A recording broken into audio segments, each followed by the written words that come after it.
অঙ্ক খুব মজার।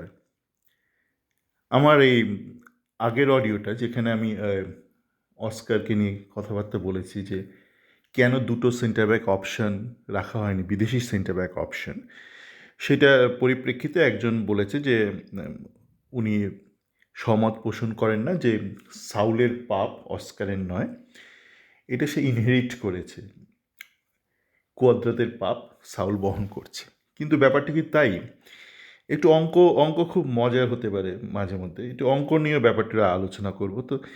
এ, ফুটবলে যাওয়ার আগে একটু জীবনের অঙ্ক হয়ে যাক।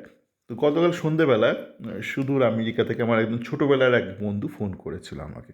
ও মাঝে মধ্যেই ফোন করে আহ, ওদের দেশে যা যা হচ্ছে তাই নিয়ে দীর্ঘক্ষণ আলোচনা করে। তো সে আলোচনার পরিপ্রেক্ষিতে আমিও বলছিলাম, ও এখনও ভারতের নাগরিক যদিও, যে এসআইআরে যে ছকটা করা হয়েছিল, যে লজিক্যাল ডেফিসিয়েন্সি না, ডিসক্রিপেন্সি, সেই ছকটা কিন্তু খুব পুরনো একটা মান্ধাতা আমলের ছক। ছকটা বোঝার আগে একটু জাতকের গল্পের মতো আর একটু পেছনে চলে যাই। আমার স্কুলে আমি সাধারণত ওই ফার্স্ট সেকেন্ড এরকম কিছুই হতাম, বা থার্ড এরকম হতাম। কলেজেও বেশিরভাগ সময় ফার্স্ট হয়েছি। তো অঙ্কে আমি খুব একটা স্ট্রং ছিলাম না মানে এই নয় যে দুর্বল, তাহলে তো ফার্স্ট হওয়াই সম্ভব নয়। মানে আমার থেকেও অনেকে বেটার ছিল যারা অঙ্কে, মূলত মিদনাপুরি, যাদেরকে অনেকে টুম্পা বলে, ইয়ার্কি মেরে বলে। আমার প্রচুর মিদনাপুরে ভালো বন্ধু আছে, তারা খুব অঙ্কে খুব দক্ষ। তো অঙ্ক সাবজেক্ট যখন একটু সহজ আসতো ইঞ্জিনিয়ারিংয়ে, তখন তারা অনেকটা লিড নিয়ে নিত। স্কুলেও একই ব্যাপার, যখন অঙ্ক সাবজেক্ট একটু সহজ আসতো, অঙ্কের পরীক্ষার সাবজেক্ট বলছো, অঙ্কের প্রশ্নপত্র, তখন অনেকটা লিড বেড়ে যেত। মানে আমি একটু পিছিয়ে পড়তাম, অনেকটাই পিছিয়ে পড়তাম। তো অঙ্ক সাবজেক্ট যখন একটু কঠিন হতো স্কুলে বা কলেজে, ওই গ্যাপটা কমে আসতো। তার ফলে আমার সুবিধা হতো যখন অঙ্ক পরীক্ষা কঠিন আসতো, অঙ্কের প্রশ্নপত্র। তো এসআইআর যেটা করা হয়েছিল, যে আপনি তো বুথভিত্তিক ফলাফলগুলো জানেন, কোন বুথে কে কতটা এগিয়ে কে কতটা পিছিয়ে। তো আপনি যেই বুথে পিছিয়ে, ধরুন একটা বুথে আপনি 200 ভোটে পিছিয়ে, ঠিক আছে, তো আপনি যদি সেই বুথের যারা ভোটেবল বা যাদের ভোট দেওয়ার অধিকার আছে, তাদের সংখ্যা যদি 50% কমিয়ে দিতে পারেন, ব্ল্যাঙ্কেট, মানে সমস্ত পার্টি নির্বিশেষে কমিয়ে দিতে পারেন, তাহলে ম্যাথমেটিক্যালি সেই বুথে আপনার যে ডেফিসিয়েন্সি, সেটা কিন্তু 200 থেকে কমে 100 হয়ে যাচ্ছে।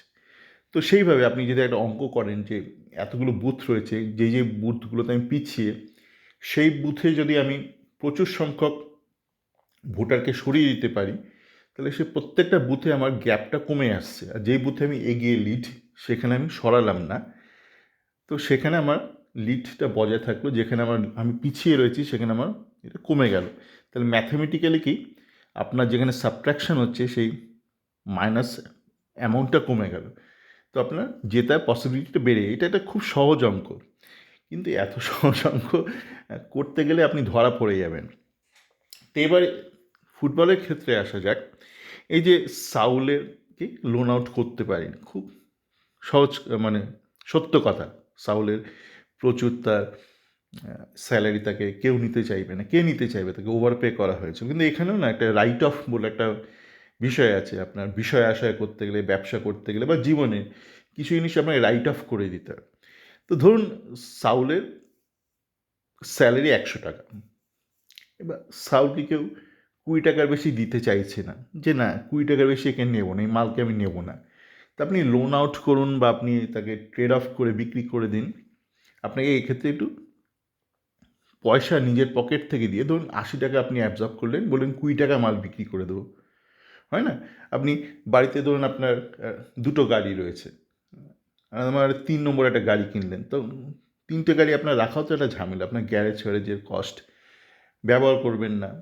তো আপনি একটা গাড়িকে সেক্ষেত্রে বিক্রি করে দিলেন, হয়তো যতটা পেলেন সেই অর্থে আপনি গাড়িটা বিক্রি করে দিলেন। 100 টাকা দিয়ে কিনে 20 টাকায় বিক্রি করে দিলেন, 80 টাকায় লস হলো। তো সাউলের ক্ষেত্রেও আপনার সাউল মূল্য যদি 100 হয়, 100 টাকায় আপনার লস, আপনি যদি বাড়িতে তাকে রেখে দেন। তার বদলে আপনি যদি সাউলকে বিক্রি করে দেন, 20 টাকাতেও যদি মালটাকে বিক্রি করে দেন, তো সেই 20 টাকা দিয়ে কিন্তু আপনি একটা একটা খাজা একটা আফ্রিকানকে দরকার হলে নিয়ে আসতে পারেন। খাজা মানে একদম খারাপ বলছি না, মানে যে ধরুন আপনার মার্তান্ত বা জিকসানের থেকে বেটার খেলবে সেন্টার ব্যাকে। তুই একটা এটা একটা সহজ অঙ্ক। আপনি 100 টাকাতে কেউ নেবে না সাউলকে, আপনি নিজেই তার পেমেন্ট বাড়িয়ে রেখে দিয়েছেন, কিন্তু আপনি তো ওকে 20 টাকাতেও বিক্রি করতে পারতেন, 80 টাকা লস খেতেন। আপনার তো 100 টাকা যাচ্ছেই পকেট থেকে, তার বিনিময়ে আপনি কোনো সার্ভিস পাচ্ছেন না। মানে অঙ্কটা বুঝুন, আপনি 100 টাকা করে দিচ্ছেন, বিনিময়ে কিছু পাচ্ছেন না। তা আপনি যদি সাউলকে 20 টাকাতে বেচে দিতেন, আপনি তো কিছু একটা পেতেন, কারণ আপনি ওই 20 টাকা দিয়ে একটা আফ্রিকান একটা ডিফেন্ডারকে নিতেন। মানে আপনি যদি সাউলকে 20 টাকায় বেচে দিতেন, আপনার পকেট থেকে 100 টাকাই যেত, বিনিময়ে আপনি একটা 20 টাকার সার্ভিস পেতেন। কিন্তু এখন যেটা হচ্ছে, আপনি সাউকে 100 টাকা দিচ্ছেন, আপনি বিনিময়ে জিরো সার্ভিস পাচ্ছেন। এইটা হচ্ছে অঙ্ক, যে অঙ্কটা জীবনে বিভিন্ন ক্ষেত্রে কাজে লাগে। সকলে ভালো থাকবেন।